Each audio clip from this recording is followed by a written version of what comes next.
Hey guys, it's Melissa here from melissaoatman.com. Welcome to another episode of Awaken Your Inner Awesomeness. I'm very excited today because we have a very special guest with us. We have Mr. Bob Doyle. He was a featured speaker in The Secret and many other movies on manifestation and has written many books on that. But now he is focused on a different topic that also has to do with manifestation, but he has created the transformation personality type quiz, which helps you to understand the behaviors that you are constantly doing unconsciously that are maybe helping you self-sabotage in your life.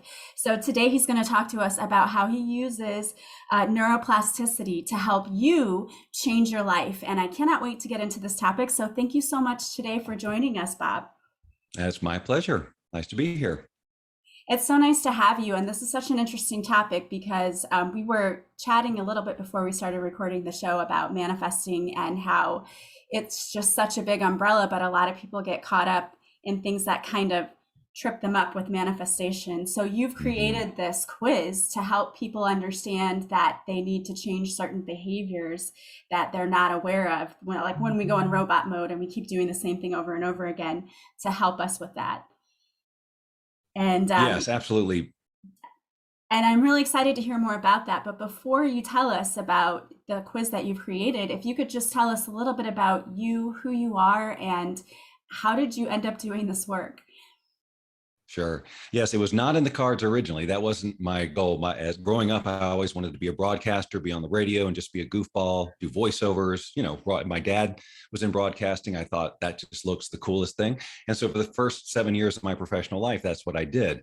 But it didn't turn out because of just where I was in the country and where I was on the totem pole. I wasn't able to do all the creative stuff that I really had inside me to do. And I started to kind of just feel repressed. Now, what pulls me through life is creative self-expression. It's what I'm really helping people to do in general, because I think that the core root of so many problems in the world is that individuals are not able to be who they want to be, express what's in them for whatever reasons they make up about that. So my passion in this work has always been about helping people do that. But it started with my own, discontent in my professional life. And once I left radio and I was like, oh my God, this is what I wanted to do my whole life. What do I do now? I jumped around from career to career. And I mean, I learned a lot of valuable things along the way. So it's all divine. But while I was going through the journey, I was really frustrated. Like, why can't I should be doing better than this. And that's what had me look down sort of more metaphysical paths. I figured there's got to be something invisible that's going on that is stopping me. And I don't know what it is. So that's when I started learning about meditation and visualization and this whole concept that we could create our reality.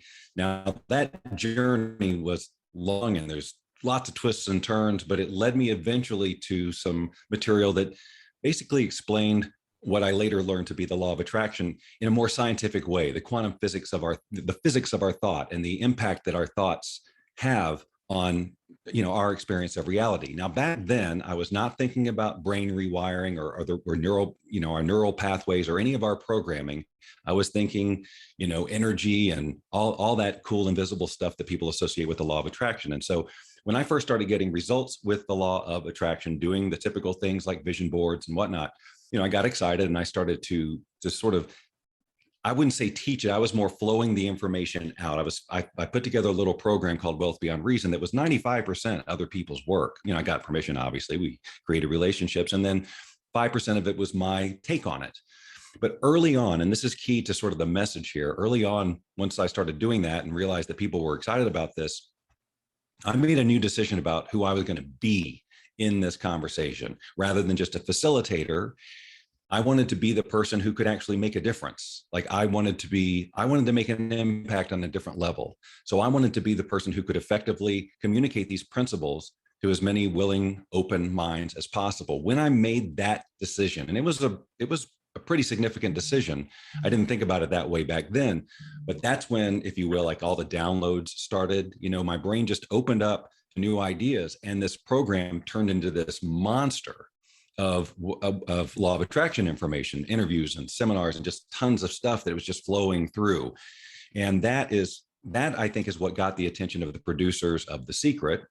when they were out there looking for other people teaching this stuff. So that's how I landed in The Secret, which of course is a movie about the law of attraction. It made a huge splash back then in a great deal of the personal development industry.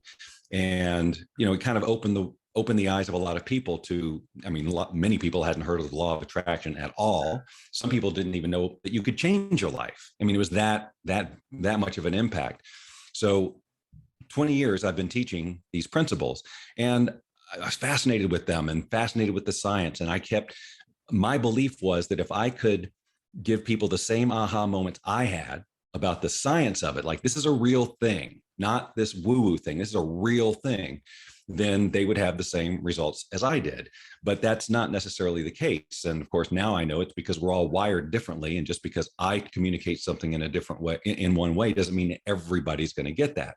But the bigger thing I noticed over the course of time is that there became this craze about the law of attraction. It just became this huge thing that people were obsessed with and excited about. And that's all great, except that the marketplace was then suddenly filled with law of attraction programs from all kinds of people, many of whom didn't know what they were talking about, and made it way too magical in nature.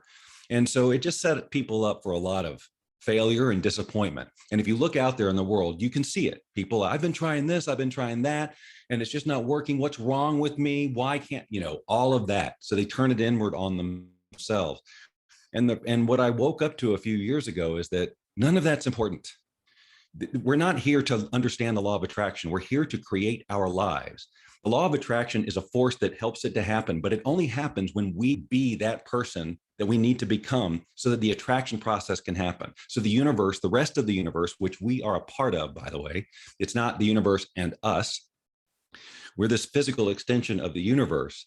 We need to, if we're going to attract the things we want, the situations we want, we have to change who we're being so that our behavior is congruent with the person that is going to attract those things. You can't be in all lack mentality, wish for $1 million and expect it to appear. You're going to have to take some action for that to occur. And if you do, by chance, attract $1 million overnight, if you're not that person who is ready for $1 million, you will lose it. You will get rid of it. And that's the relationship, it's the job, it's the everything. So I realized that no matter what approach you take to transformation, if it's going to last, it's going to be because your brain, which is your filter for everything, it's the lens through which you see the world, your brain must change permanently. And that happens through wiring. And the beautiful part is we're built to do that. Our brains are ready to be programmed. But the thing is that we're allowing the rest of the world to program us unconsciously, starting with, our parents or our environment. When we were teeny tiny, we couldn't evaluate or assess information. We just said yes to everything. And that began this process of growing all these neural pathways in our brain. And that's the lens through which we see the world. This becomes our truth. But we don't think about it as our truth. We think about it as the truth. But Mary down the street has another complete idea of what the truth is because she was wired differently because her environment was different. So what is the truth? There isn't any. It's what you make of it. Your reality is created in the moment that you give that moment meaning, right? Do I like this? Have I arrived? Do I like myself? Am I worthy? All of these things that encompass your experience of reality, it's all a result of the meaning that you're giving that moment. And that meaning is determined by your wiring. So if you don't like your situation, it's an issue of your wiring. So my message, which over the course of years has been all this stuff about vibration and resonance and all the complexities of the law of attraction, has now completely changed to one sentence, which is you can change your brain. That is not debatable. There's no woo-woo. There's no mystical anything. That's just biology. It's just agreed upon science. So the question is, how do we change it? Well, we change it the same way it got wired in the first place, except this time we're going to be intentional about the thoughts going in. So that is the focus of my work, because I'm ultimately committed to helping people live a life they love. And so for 20 years, I thought, well, let's teach them the law of attraction. But then I see the frustration and the people making themselves wrong and all this other, it's made the situation worse in many cases. Mm-hmm. So it just isn't necessary. It's nice, it's fun, but if it's holding you up, if you're stuck, we can facilitate transformation a lot faster by bypassing all that. And the beauty is when you do move into alignment and you be that person that you need to be to attract those situations, the law of attraction just handles itself. It's like if I was to drop a glass I don't need to understand the ins and outs of gravity. It's just going to drop. I mean, that's just how it is. And that's the law of attraction. It's just going to happen. We don't need to understand all that stuff. It can be interesting, but if it's holding you up, you don't need to. And it's not the only way to transformation, but the way ultimately to transformation is a rewiring of your brain, which means you're going to have put in new ideas on a consistent basis, as consistently as you've been putting in the ones you're putting in now unconsciously. And so the quiz that you created is to help people identify where their unconscious patterning is coming from so that they can change it so that that law of attraction does just happen and they're not doing all of those things that are getting in the way and self-sabotaging. Is that correct? Well, yes, because if you don't, again, we're seeing the lens, we're seeing everything as our truth, right? So we're not thinking about that there's any other way. We don't think about our wiring. We don't think about our autopilot responses as a program. It just is. So if we can learn to recognize our autopilot responses that are stopping us from moving forward, then we can consciously create new patterns of behavior. But if we're not conscious of them, we're just going through life going, well, this is the only way to respond because this is the meaning I make it because of my wiring and all that. So that what the quiz does is it helps you identify your autopilot responses so that when they occur in the moment, you can make a conscious choice, something different. And that's the only way you're going to rewire and eventually transform is you have to change the behavior that is limiting you and causing you to stop and rationalizing it into something that is going to move you forward, have you take action despite discomfort. And I just want to say this about transformation is there's a lot of discomfort that comes with it. And you need to embrace it rather than reject it. There's this whole law of attraction conversation going on that if it doesn't flow, then it's probably just not right. I hear people going, well, I tried this, I did my vision board and so on, and it's just not working, or I got the opposite result. I guess the universe doesn't want it for me. People need to get rid of that idea completely. The universe, if it wants anything, wants everything you want. That's why you're here. Like I said, we're a physical extension of the universe. It is through us that this ocean of energy experiences itself with all the beauty that comes with being a human, the emotion, the range of emotions and the passion and our ability to create our reality. So the idea that we don't deserve what we want or that it's just not right for us or that the higher power doesn't want it for us is nonsense. And people really need to get that. And if you're not getting where you want to go, it's just because you haven't kept going.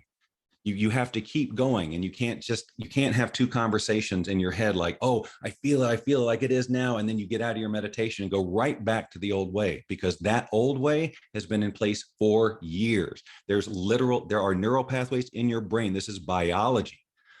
You need to feed new information on a consistent basis if you're going to change.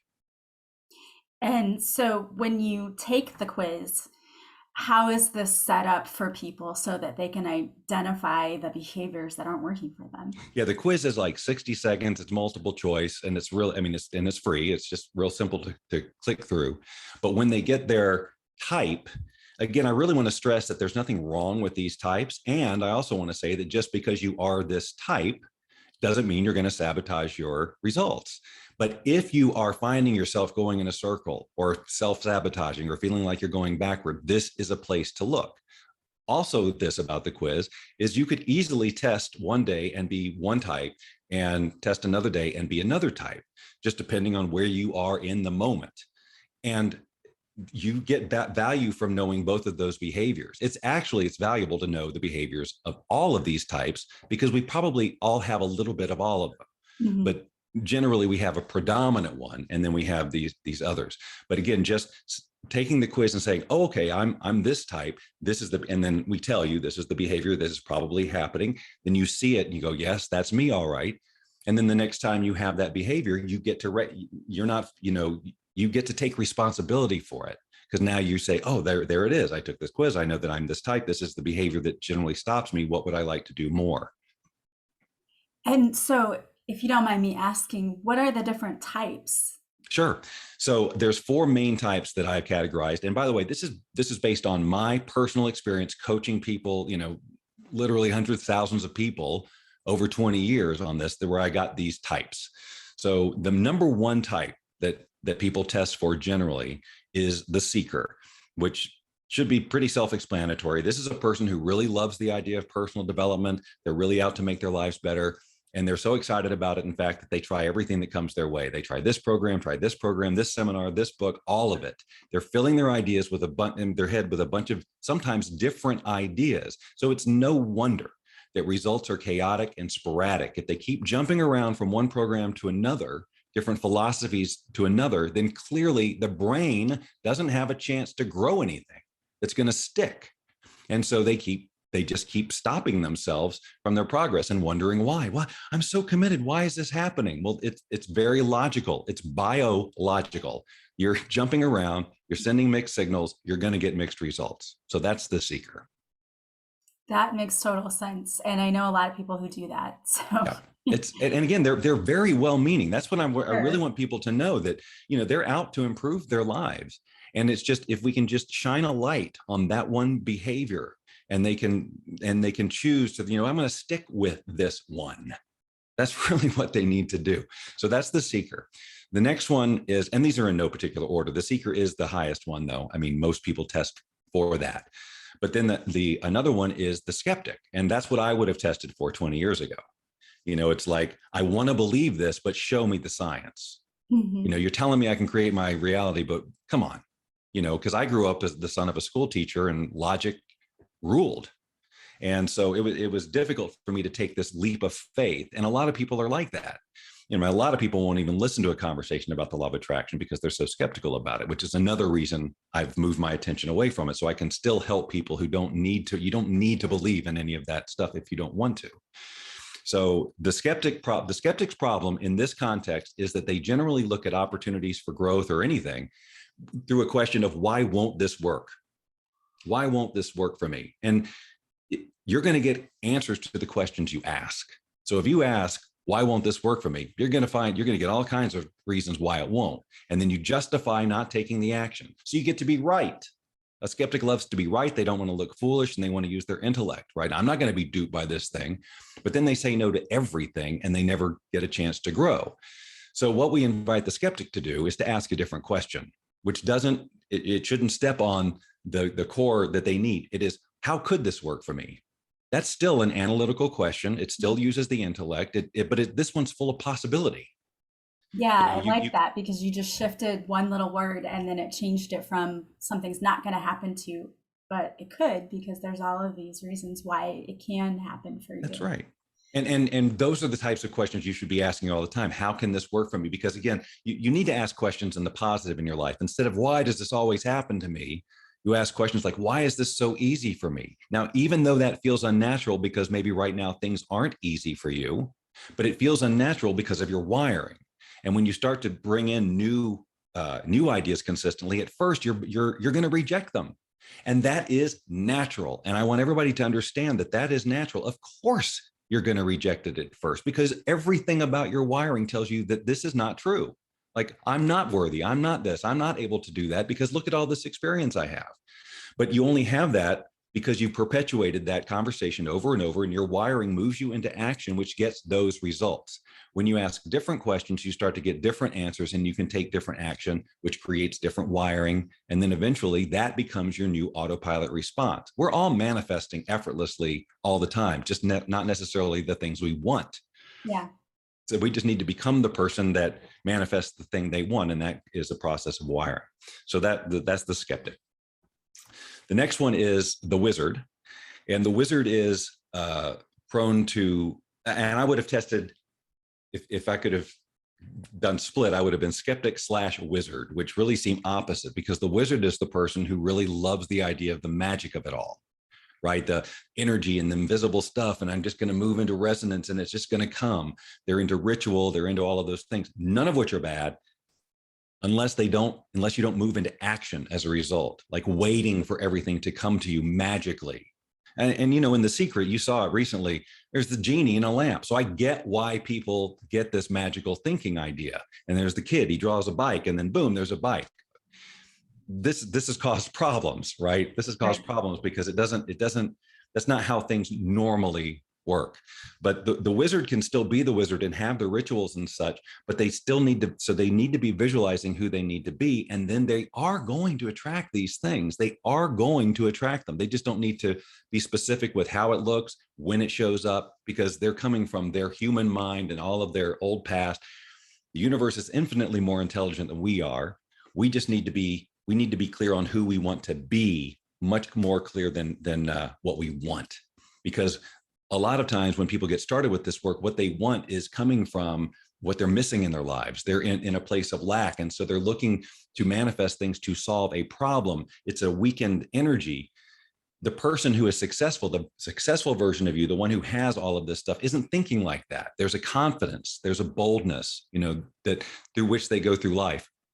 And that behavior creates very logically different responses from the world. If you suddenly change how you're being with people, with the meaning you make in conversations, they're going to then respond differently sometimes. And this moves perfectly into our fourth type, which is the people pleaser.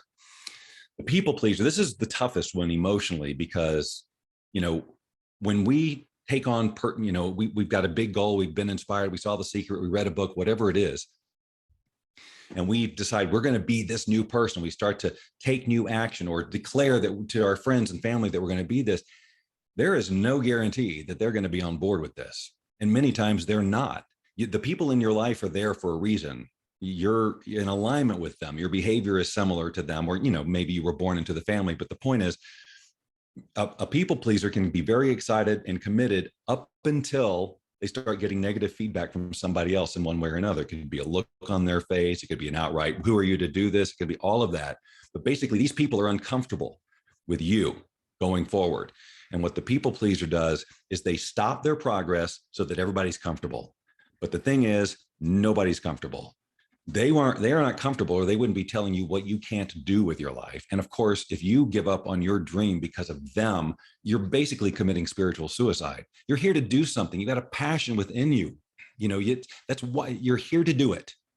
And if you don't do it because of other people, then whose life are you living? It's not yours, and it's not theirs. It's just this weird mesh. And that's why people get depressed and angry and resentful, addictions, because they can't be who they want to be. And it's all like in the case of the people pleaser, it's just because they don't want to get the backlash from other people. But what the people pleaser needs to understand is they're not doing anybody any favors by not following their dream. If you want to help these people, the best thing you can do is go for it and get it, because at least then you have the chance of inspiring them. There's no guarantee, but on your journey to this new you're going to attract a whole new group of people who support you, people who lift you up and are in alignment with you. You don't need to carry old relationships that keep you stuck. You don't need to do that. We've got this, again, this is a sort of a societal wiring, like, oh, it's so bad. I've known this guy for 30 years. I can't just, end the friendship. Sure you can.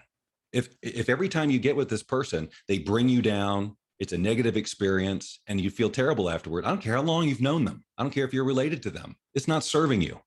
So you got to make a choice. Do you want to live your life, or do you want to just stay stuck? So it feels yucky at first because of the emotion involved with sometimes how these relationships evolve. But when you find your new tribe, it's a whole new level of joy. And you won't miss that other stuff at all. Your wiring will change and you won't miss it. That's the thing about how when we change, like this whole concept that we change who we be throughout the course of our life. I mean, if the listeners think about who they were 5 years ago, 10 years ago, 20 years ago, there's key differences in who they are now. But a lot of that happened on autopilot because they were just cruising through life and they learned new information. It sort of eased in and they thought about it and things changed. What we're talking about is being intentional so that it can happen a lot faster than just however it happens through the course of your years. Your brain is ready to receive, ready to change, ready to take commands. But if you don't intentionally give them, they're going to be given on autopilot, either from the people around you or your own subconscious. And that's how we stay stuck, because we refuse to change our wiring because of the discomfort or whatever. But everything in our life that we learned that was non-negotiable, like walking and talking and reading and all those things, came with failures, if you will, mistakes, feedback, things they didn't like, but we didn't stop. Why didn't we stop? Because, well, we got to walk. We got to do that. It's non-negotiable. So if we can make our vision for ourselves non-negotiable as all those other things, we'll get there. We won't let setback stop us. We'll take the feedback, we will learn from it and make adjustments. It's how everything in the world was ever invented. They go, let me try this. Nope, that didn't work. You don't just quit and go, I guess the universe doesn't want a light bulb. No, Yeah. you just do it 10,000 more times until you get it, because it's non-negotiable. I'm gonna do this. Right. And so a big part of when I work with people is you get them to that state of making their future non-negotiable. And that's not always easy, because there's work deserving issues that they've got, and they don't know how to think big yet, or they used to, but now they're scared because they got, they had a failure, or they let it stop them. And so there is that. The reason that personal development, the industry in general, has such an abysmal failure rate or success rate, whichever way you want to put it, is because of the wiring issue. If a person takes on personal transformation on their own, then they are at the mercy of their wiring, because once they reach the limits of their wiring and they get uncomfortable, if they don't know how to think outside of that, if they literally can't see anything else because their wiring doesn't permit it, then of course they're going to stop or stay stuck and go in this rotation. You have to be able to get somebody in your life. This is what coaching is all about. And all this work I do is to have somebody else say, hey, there is another possibility. How does this one feel? Yeah, it feels good, but I can't. Yes, you can. Let's just we're going to create new thoughts. We have we show people what to do every single day, because this isn't a once a week thing. This isn't a 30-minute a day thing, because our brain is going 24/7, sending signals and reinforcing whatever wiring's there. So it takes some effort, commitment, persistence, but it's also worth it when you know why you're going there. That's why that's important. It can't just be some namby-pamby sort of slight change. Well, I'd like a little more money because whatever. It's got to be as critical as learning to walk or something else that's non-negotiable, to get through that discomfort, and learning to embrace the discomfort and know that that is in fact a sign of growth. It is not a sign that the universe doesn't want it for you. It's a sign that you're about to get there. You're about to start that journey. If you don't get uncomfortable, you're not growing. Yeah, exactly. There's never anything exciting that happens from your comfort zone, is what I always like to say. Like, you have to be pushed outside of that in order to really see what you're made of and what you can do. The nature of this universe we live in is that it is infinitely and ever expanding. It's just expanding, expanding, expanding. So let's remember that we're a part of that universe. We are meant to grow and expand. And if we don't, man, do we feel it. Like I said before, that's when the resentment and the anger and the depression and all of it comes up, because we're talking ourselves out of expansion. Well, they can't, I can't, they see, I've got all evidence. Yeah. It's all nonsense. It's all BS. It's all just wiring that can be changed. But so expansion is what we're here to do. And when you can really get that and understand that part of that expansion is a little bit of discomfort, then you can learn to celebrate it instead of resist it. Yeah, and I really like what you said earlier when you were talking about if people, they resist change, or they don't want to learn and grow because their family members or people around them, will think they're crazy or give them hope or whatever. What I've always found is, the more I learn and grow, I found my tribe finds me. And I've just had people just show up in my life like, oh, I want to support you. Oh, I really, like what you're doing, and let's be friends, where I would have never imagined that. I would have just expected, oh, well, I'm just losing friends and family members, but other people showed up. It was like, yes, the true tribe shows up. Which is logical. Like, you don't even putting magic to that. It's like, of course, other people are going to, but you have to show the world who you are for that to happen. It's not just going to happen. You can't be thinking about being somebody else and not express it and expect the world to just know and react. You have to embody that person, take the action to the best of your ability that person would take, say those things, make those meanings, have those thoughts. And then the world can respond. And then you can move forward. But if you just keep it in here, that's the place that it starts. And you can do a lot in here. You can rehearse who you want to be over and over and over again. You can create the neurological or the brain response of creating neural pathways just using your imagination. But by doing that, then you are ready to move into action. And if you do not move into action, then nothing's going to happen. Yeah. And I wanted to go back and touch on something else you said too, because it really resonated with me because I just read something the other day when you were talking about being in lack and Mhm. you're trying to manifest from a place of lack. Because I was reading something where someone said that they thought it was weird because when they were single, is like no one would hit on them. They couldn't attract anybody. And then they got into a relationship and all of a sudden they would get attention from everybody. And it's like, what is going on? And it's I think the vibration is different and the energy is different because when you're in a relationship, you feel loved. Yes. And that manifests in behavior. Mm-hmm.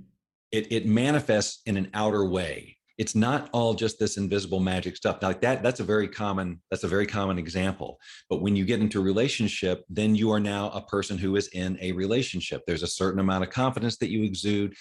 You will stand a little different. You'll speak a little different. You'll have facial expressions that are different. I mean, just micro expressions, these little twitches that your face makes in a certain situation can make a huge difference in how people perceive you. And it's on a subconscious level. People aren't even noticing it, except that it's happening on a subconscious level.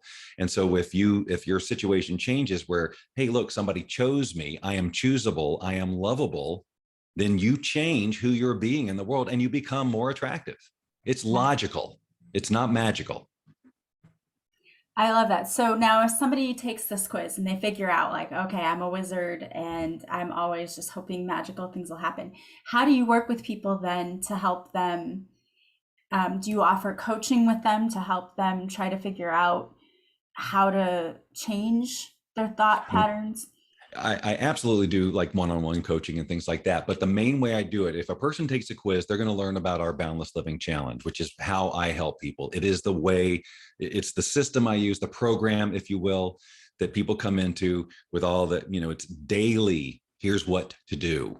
It's not like here's what to do every hour, but at the beginning and the end of the day, there are certain practices that we have you do, and there's a point system and everything that your brain likes, so that every time you do something you get a little cha-ching and your brain loves it. And we tell you that we're not like hiding that. Yeah. Your brain loves a cha-ching. It loves it. It's dopamine, and it helps you move forward, whatever we can do to help you keep doing it. And then of course we have the community of people who are all on the same page, who want you to succeed. So that's that instant community of people who know that this works and want you to succeed and can support you. So if you don't have that in your real life, you can have it now. And then these people, and this is what I see. I mean, we all become family so quickly because we're open, and we're vulnerable, and we're sharing what's stopping us. And that, of course, if you've ever been in a sort of a group coaching program, you know how valuable it is to hear the experiences and the perspectives of other people. And when a person gets coached by a coach and you go, oh my God, that's me too. You get benefit from all this.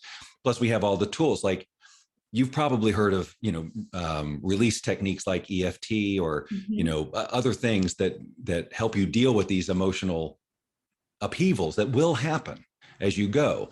And so rather than letting that and all the body chemistry that happens in those moments take control, you've got a set of tools that you can use either in the moment or in the evening as part of your evening, journal work or whatever, to help you deal with that high level of emotion, so you don't have to be triggered as much. Because when you get triggered like that and your thoughts just go like, oh my God, here it is again, now you're just solidifying those old neural pathways. And that's what we're trying not to do. We want to give less and less energy and attention to the old ways of thinking and the emotion around them, and replace them with things that actually feel good, which can definitely be challenging, but these tools allow you to do that a lot quicker and easier.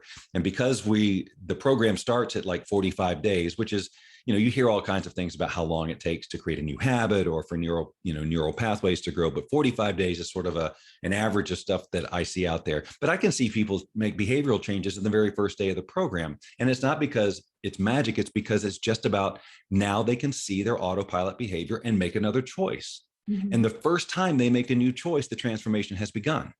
And as long as they keep doing it repeatedly, and of course you're going to have these setbacks or whatever, but that's what we're here for, is to support you through those, because everything in the universe is a wave. You Hmm. get ups and Yeah. downs and ups and downs and cyclical. And again, you just learn to embrace it and you take what you can learn from those lows so that you can get more highs. So, ideally you're gonna have this, but you're doing up, right? You're gonna have the up, but overall you're going up towards where you want to go rather than just, you get a height and then something happens, you go low and you go, oh, I get that's it. I guess it's not going to happen for me. So it's just basic mindset stuff that we help people with. And it's all super, super logical. There's no leaps of faith that you have to take or any kind of woo woo, which is what I really like about it. Now, and with that, I am I've been teaching law of attraction for 20 years, and most people know that who work with me. So it's no surprise that it's subcontext, but all of that, the law of attraction stuff just happens automatically. You don't have to think about it. You can appreciate it and go, oh, okay, I see how it works now, but you don't have to obsess over it. And that's what most people are doing. Yeah. Well, and I think a lot of people, what they don't realize, is what you said earlier, we're constantly manifesting. But the Yeah. problem is that people are manifesting the things they don't want in their lives as much, or maybe more, than the things that they do want to see in their lives because we're going on autopilot every day. We're not catching our thoughts and the things that we're doing or saying or the way we behave. Right. We don't look at we're not taking enough personal responsibility that our behavior is what is getting us our results. We look at it like, oh, the universe doesn't want it, or there's something wrong energetically. I'm energetically broken and all this stuff. And I through all these years of teaching law of attraction, I hear people beat themselves up so much. I should know this already. And stop. And really, it can be such a more positive and intentional and efficient journey. Just going straight for what makes the transformation, that is changing your brain. So whether you go in, because transformation is going to happen because your brain was rewired, whether you go into the law of attraction through a Tony Robbins seminar or somebody else's book or whatever. If it doesn't rewire your brain, it isn't going to work. Yeah, then that makes sense. I mean, we talk about that even in education when you talk about learning. And we talk about teaching kids who've been exposed to trauma, it changes their brain. And so, in order to help them learn again, we have to rewire their brains so that Mhm. they, have those mindfulness practices so that they're able to learn again. Because, it's in this same way, I think, as what you're talking about now, people have to learn again to rewire their brains so that things do get easier for them. And then you're not always on autopilot sabotaging everything that you do. You brought up a good point about trauma because trauma can rewire you like that. And it's because it's such high, intense emotion. Hmm. So the more emotion you put into this visualizing of who you are and the good emotions, like really, really feel it, then you can speed the process up just as if it was a traumatic event. You're just doing it with positive high emotion rather than negative high emotion. So that's why it must be whatever your vision is, it needs to inspire you, like really inspire you. Like you really got to know why you must do this if it's going to be something significant, because that's what's going to keep you going when you dip down, when you have one of those lower cycles. You don't quit because you must do this. It's non-negotiable. Yeah, absolutely. I love that. Well, I want to thank you so much for sharing all of this with us today. It's such an interesting and just great conversation. But I know there's probably some people out there who are going, I have to go take the quiz. So Mhm. if they want to take the quiz, they want to work with you, they want to join the program that you have, what's the best way for them to do that? Now, I would start with the quiz at tptquiz.com for transformation personality type quiz.com. Like I said, 60 seconds. And that's a good starting point. And as you go through that, we're going to send you a nice little PDF. There's a full video about your type and what you can do with that. And then of course, we tell you about the Balanced Living Challenge. So that's probably the best way to be eased into the conversation, to have a personal experience with it, to understand. So it's not just all conceptual, like now you see yourself, now you're invested in it. Great. So we're going to put that link in the show notes too. So if anyone wants to go over there and take the quiz, which I would highly encourage you to do because I'm probably going to jump off and go do that myself because I think that's really interesting. I could sort of pick out my type as I was listening to you, but it would be interesting to really narrow it down and say, oh, yeah, this is definitely what I'm doing. Yeah, and there's much more to say about each type than I did here, obviously. So, and that's all there. So that'd be great. Yeah, I urge everybody to take it because, why not? At the very least, you're going to be exposed to some autopilot behavior. You may go, oh, yeah, I already knew that about myself. Or maybe there's some distinctions you didn't know. Or maybe it's a complete surprise and it's a real eye opener for you. And then that, again, that's when you have choice. You have more power when you recognize how you're on autopilot, because so many of us think that we're living a life of free will when we're really being run by our programming. Absolutely. And it's always a good reminder just to, even if you know what you do, to go back and look at it again, because I think every single one of us, even if we're on a spiritual journey or a self development journey, we still tend to go on autopilot, even if we think that we've identified certain things. So it's always good to go back and look at it again and say, have I changed my behaviors or am I still doing these same things? Right. And that's what's nice about having the structure of any kind of a program or some coaching on a regular basis, because sometimes we just won't see it. We will not see it in ourselves because of how we're wired. Yeah. And so just having someone to go, there it is, and then they can go, ah, right. Okay, thank you. I mean, that happens like every week with our coaching. There's the people who know this stuff, they know it, they still get a new distinction because they didn't see what they couldn't see. Yeah. Absolutely. Well, you've already given us so much wisdom, and I really appreciate that. But one of the things that I always like to ask from our guests is if they can leave our listeners with some little piece of wisdom that they can take with them for the day. And again, I know you shared so much, but if you have something, some parting words that you would like to leave with our guests today, what would that be?